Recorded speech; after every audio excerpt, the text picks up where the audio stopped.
com vocês, Elisete Pagano, falando do livro 5 Mentes para o Futuro. Então, eu trago um breve resumo de um livro muito bacana, né? 5 Mentes para o Futuro. O autor, ele coloca que cada mente usa diversas inteligências e que essas mentes fazem as pessoas prosperarem.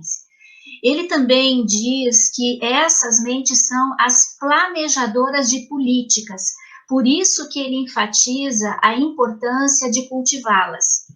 E as 5 mentes, elas já são valorizadas no mundo, mas desenvolvê-las não será mais uma opção. Isso ele deixa bem claro.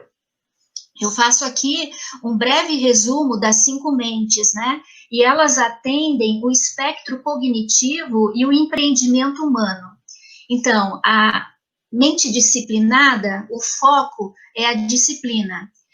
Com essa mente desenvolvida, o indivíduo escolhe e domina uma área do conhecimento, mantendo a educação continuada ao longo da vida. Isso é super importante.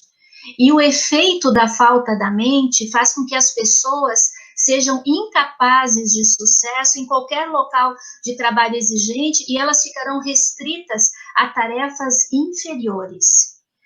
A mente sintetizadora, o foco é a síntese. E com essa mente desenvolvida, o indivíduo, diante da quantidade excessiva de informações, ele é capaz de resumi-las com precisão, de modo produtivo e proveitoso, e exige o pensamento interdisciplinar. O efeito da falta da mente é que as pessoas serão esmagadas por informações sem conseguirem tomar decisões criteriosas, tanto a âmbito pessoal quanto a âmbito profissional. A mente criadora, o foco é a criatividade. E com essa mente desenvolvida, o indivíduo propõe ideias novas, elabora perguntas desconhecidas e outras formas de pensar, chegando a respostas inesperadas. O efeito da falta dessa mente é que as pessoas serão substituídas por computadores, afastando de si as pessoas criativas. A mente respeitosa, o foco é o respeito. E com essa mente desenvolvida, o indivíduo percebe e integra as diferenças entre as pessoas e grupos, e procura compreender os outros, favorecendo a união. O efeito da falta da mente faz com que as pessoas não sejam dignas de respeito por parte das outras, contaminando convivência no local de trabalho e nos espaços comuns. E, por último, a mente ética, onde o foco é a ética. E com essa mente desenvolvida, o indivíduo busca o trabalho bom e útil para a sociedade, construindo um local prazeroso de se viver. O efeito da falta dessa mente faz com que as pessoas criarão um mundo desprovido de trabalhadores decentes e de cidadania responsável. O autor também coloca que existe uma ordem para se desenvolver adequadamente essa mente, e ele pensa sempre no indivíduo que vem lá da fase escolar até o mercado de trabalho. Então, o primeiro ponto importante é que exista o respeito. É necessário criar uma atmosfera de respeito pelos demais, facilitando o alcance dos objetivos educativos que estão por vir, né? O segundo foco educativo, após o respeito, é a introdução de uma disciplina, que no final do estudo fundamental é o momento adequado para que se adquira, né, as principais formas acadêmicas de pensar, escolhendo uma área do conhecimento de agrado do indivíduo. O terceiro momento é quando se introduz na educação a capacidade de síntese, né, com o pensamento interdisciplinar sendo ativado.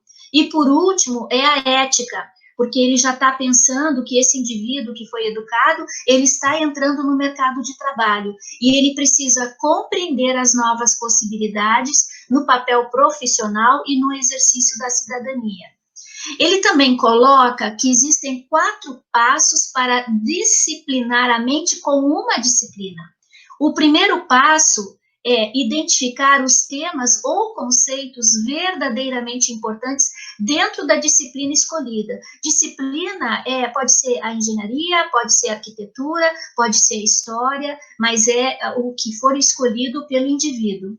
O segundo passo é investir a quantidade de tempo de estudo significativo. E nenhum tema pode ser totalmente dominado a partir de uma única perspectiva disciplinar.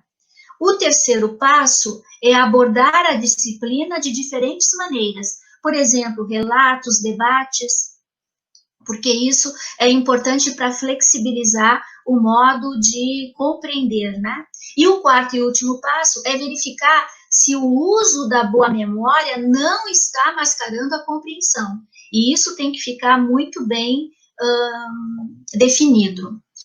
Quando ele fala na mente sintetizadora, ele dá um exemplo que eu trago para vocês pensarem junto, né? Ele dá o exemplo de um executivo recém-contratado que vai precisar liderar uma mudança e anunciar uma meta.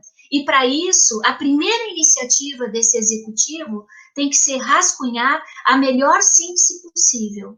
E existem 4 componentes para que se construa uma síntese. O primeiro é definir o objetivo da mente sintetizadora. No caso do executivo recém-contratado, é revisar os erros dos últimos anos e implementar um plano corretivo, porque ele está substituindo alguém. Tá? O segundo é estabelecer um ponto de partida, porque a melhor compreensão sobre o que aconteceu na empresa, e ele precisa definir as opções viáveis. Ele coloca uma observação que permeia praticamente todo o livro dele, né? Mas ele diz assim, é muito importante escutar, observar, estudar, consultar muito e evitar críticas aos predecessores, porque foi aonde ocorreram os erros, né? Foi com essas pessoas que os erros ocorreram. E em terceiro, é gerar uma estratégia e um método de abordagem, considerando a compreensão do passado e o cenário competitivo atual, testando outros cenários. Por último, ele diz, é receber um feedback sobre a qualidade da síntese, mas, infelizmente, isso praticamente não ocorre. O autor também, ele coloca o perfil dos criadores, né? Então, ele destaca o seguinte, né? Que os criadores, eles têm temperamentos e personalidade e postura bem como é que a gente diz, bem singulares, né? E eles falam com mais frequência e de modo dramático. São eternamente insatisfeitos com o trabalho, os padrões e as questões e respostas. Se lançam em direções desconhecidas e desfrutam ou aceitam ser diferentes. E quando há anomalia, não se intimidam com problema inesperado.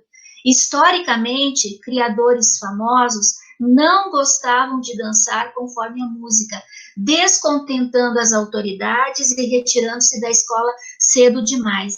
Por isso que ele diz que outras mentes não estavam desenvolvidas, né? E na sociedade global atual, a criatividade é algo que se busca, se cultiva e elogia, mas ele também diz que há uma forte tendência conservadora no humano e nas sociedades. E, atualmente, qualquer inovação pode ocorrer no mundo a qualquer momento. E ele cita tecnologias com êxito imediato que transformaram, né, o planeta. O telefone, o automóvel, avião, computador, videogames, internet. E ele também cita que os centros criativos vão ser cada vez mais intensos, né? E ele cita, por exemplo, o Vale do Silício. E esses centros criativos serão cada vez mais complexos por 3 fatores que ele coloca. O primeiro fator são as descobertas da biologia do cérebro e dos genes. O autor aborda a possibilidade de existirem genes responsáveis pelas personalidades e pelos temperamentos, permitindo conhecer parâmetros ligados à criatividade. O segundo fator é a inteligência artificial, uma simulação computadorizada do intelecto humano. Pessoas comprometidas com a atividade criativa usarão computadores ao modo de próteses intelectuais. E o terceiro e último fator é a advertência, né, do poder destrutivo da nanotecnologia, possível de ocorrer na engenharia genética e na robótica, exigindo ética e moral da vida social. Com relação ao respeito, ele também enfatiza muito a mente respeitosa. E ele diz: o respeito pelos demais deve impregnar toda a nossa vida. Ir além da tolerância, da mera tolerância e da atitude politicamente correta. E ele diz: nada pior do que o pseudo-respeito. Reverenciar os que têm mais poder e status e depreciar, desconsiderar, ridicularizar ou ignorar os menos poderosos. E concluindo, ele fala, com relação à mente ética, são necessárias vacinações periódicas, gerando anticorpos para o profissional se manter íntegro e bem motivado para realizar um trabalho bom e útil à sociedade, afastando-se dos exemplos negativos que oferecem trabalho antiético, altamente lucrativo e práticas laborais inadequadas.